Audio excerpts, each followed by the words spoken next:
প্রিয় দেশবাসী, আসসালামু আলাইকুম। আমি আপনাদের পান্না ভাই বলছি আমেরিকা থেকে। মুক্তিযোদ্ধা প্রফেসর ডক্টর ইমারত হোসেন পান্না। আমার আজকের ভিডিওর বিষয়বস্তু সেটা হচ্ছে গণভোট। আপনারা মাত্র কিছুদিন আগে ভোট দিয়েছেন, দুটা ভোট দিয়েছেন। একটা সাধারণ ইলেকশনের ভোট দিয়েছেন এমপি করার জন্য, আর একটা গণভোট দিয়েছেন। আপনারা গণভোটের পক্ষে শতকরা ৭০ জন রায় দিয়েছেন, গণভোট পাশ করেছে। তাহলে কি হওয়া উচিত? যেহেতু জনসাধারণ, জনগণ ভোট দিয়ে গণভোট পাশ করেছে, এটা সব আইনের ঊর্ধ্বে, এটা শাসনতন্ত্রের ঊর্ধ্বে, সব কিছুর ঊর্ধ্বে। কারণ শাসনতন্ত্র তো জনগণের জন্য। সেই জনগণ ভোট দিয়ে, শতকরা ৭০টা ভোট দিয়ে তারা গণভোটকে পাশ করেছে। আর বর্তমান সরকার, বিএনপি সরকার কি করতেছে? তারা তারা খামখেয়ালি করতেছে। তারা তাদের ইচ্ছা মতো চলতেছে, জনগণের ইচ্ছা মতো চলতেছে না। যেই জনগণ দেশের মালিক, সরকার তো দেশের মালিক না, বিএনপি দেশের মালিক না, আওয়ামী লীগ দেশের মালিক ছিল না। বাংলাদেশের জনগণ হচ্ছে বাংলাদেশের মালিক। সেই বাংলাদেশের জনগণ যখন গণভোট পাশ করে দিয়েছেন, তখন বিএনপি সরকার কেন সেটা বাস্তবায়ন করতেছেন না? কেন কেন কি উদ্দেশ্য? বিএনপি সরকার কি আবার শেখ হাসিনার মতো ফ্যাসিবাদী হতে চায়? তারা কি ভুলে গেছে মাত্র ২ বছর আগে শেখ হাসিনাকে পালাতে হয়েছে? তারা কি ভুলে গেছে? তারা কি আমাদেরকে বাধ্য করবে? তারা কি আমাদেরকে সংগ্রাম করতে, বিপ্লব করতে বাধ্য করতে চায়? আমরা অনতিবিলম্বে গণভোটের বাস্তবায়ন চাই। অনতিবিলম্বে গণভোটের বাস্তবায়ন চাই। ওকে? এই রক্তস্নাত বাংলাদেশে গত ২ বছরের একটাই অর্জন, সেই অর্জন কি? গণভোটের রায়। আর বিএনপি সরকার হাসিনার মতো, ফেসিবাদের মতো সেই গণভোটকে নিয়ে তালবাহানা করতেছে, বাস্তবায়িত করতেছে না। কেন বাস্তবায়িত হচ্ছে না? কেন কেন বাস্তবায়িত হচ্ছে না? কারা গড়িমসি করছে? কারা গড়িমসি করছে? বিএনপি সরকারকে আমাদের বাধ্য করছে যে আমরা বিপ্লব শুরু করব। বিএনপি সরকার যদি আমাদের বাধ্য করে, আমরা বিপ্লব শুরু করব, আমরা ভয় করি না। বাংলার মানুষ, বাংলার তরুণ তরুণী, বাংলার কৃষক, বাংলার শ্রমিক, তারা ভয় করে না। তারা সরকারের ভয় করে না, পুলিশের ভয় করে না। তারা পুলিশের ভয় করে না, সরকারের ভয় করে না। জনগণ যেইটা রায় দিয়েছে, বিএনপি সরকার সেটা মানতে বাধ্য।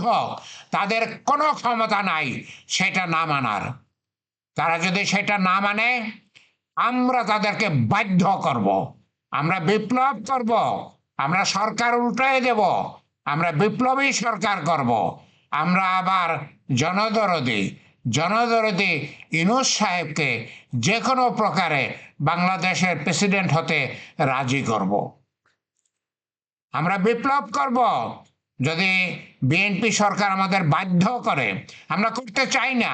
আমরা দেশ শান্তিতে চলুক, দেশ দিনে দিনে উন্নতি করুক, আমরা সেটা চাই। আমরা বিপ্লব করতে চাই না। কিন্তু বিএনপি সরকার কি আমাদের বাধ্য করতেছেন? তারা গণভোটের রায় কেন মানতেছেন না? তারা গণভোটের রায় কেন কেন বাস্তবায়ন করতেছেন না? তারা সত্যিকার অর্থে ফাজলামি করতেছেন।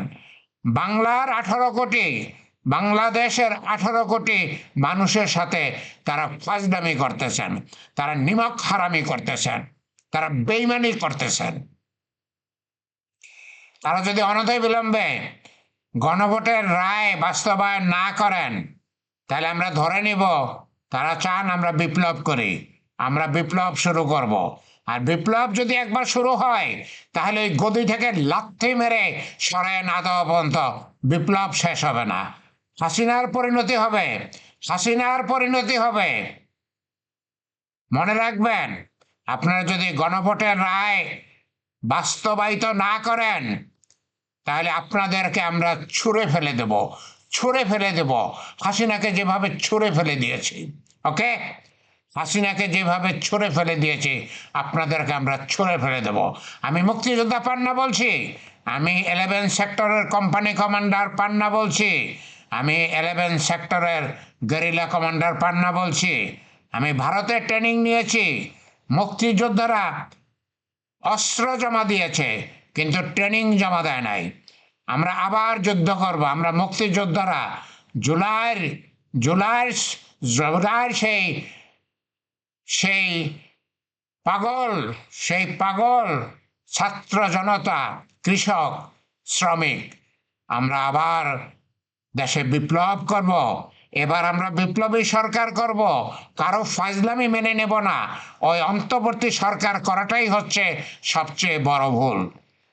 অন্তর্বর্তী সরকার করার জন্যই আজ আজ এই নিমক হারাম বেঈমান একটা